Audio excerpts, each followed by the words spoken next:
gori Španija, da nas gori Grčka, gore će i Srbija, samo nek se krčka.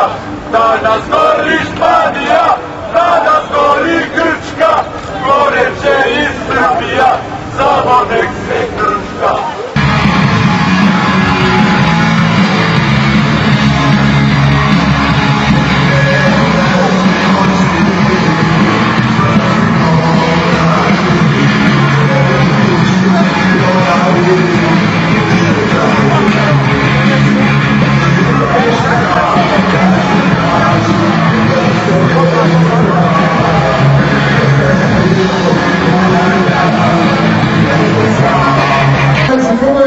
Sa nama je drugi Aleksandar Banjanac i Savjeza komunistička vlada.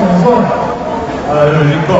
Drage drugarice i drugovi, ja vas sve srdačno pozdravljam ispred nove komunističke partije Jugoslavije iz Poja i želim da vam poželim srećan borbeni praznik radničke klase i solidarnosti proletarijata.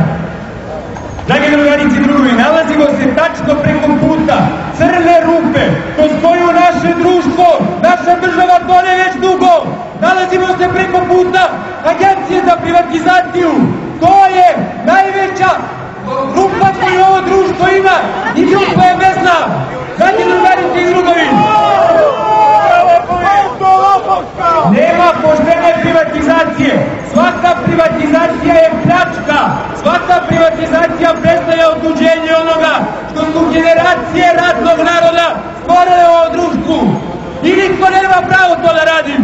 Toj bandi mi danas treba da poručimo da se mi ne vidimo sa time. Da je to naš najveći problem. Problem mladih, problem radnika, seljaka, žena, penzionera, svih. Nema te socijalne teme u našem društvu koja nije vezana za to šta ova mafijaška banda radi tu preko puta. Nema niti jedne takve teme, pa ni najnovijeg briselskog sporazuma koji je potpisala ova proimperialistička banditska vlada. To je bilo sasvim očekivano, jer ovo je samo kontinuitet svih vlada koje vode proimperialističku politiku od 5. oktobra do danas. Drugarice i drugovi, mi se na današnji dan solidarišemo sa čitavom radničkom klasom, sa čitavom radničkom klasom Srbije, ali i sveta. Kuda tamo nešto narušavaju prava radnog čoveka. Danas je dan kada mi simbolično dižemo svoj glas. Danas je dan kada mi treba da pošaljemo moćnu poruku solidarnosti i jedinstva. Solidarnost je naše veliko i moćno oružje.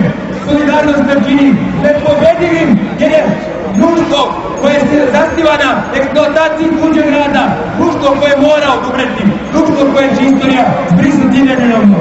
Dragarice i drugovi, još želim da poručim da smo mi dužni da svakog dana u godini vodimo ovu glasnu borbu, a danas samo da najglasnije kažemo da je dosta bede, da je dosta kapitalizma. Socijalizam je jedini izlaz. Drugarice i drugovi, rekao mi srećan borbeni prvi maj i da se u sledećoj godini vidimo u još mnogo većem broju. Živjeli!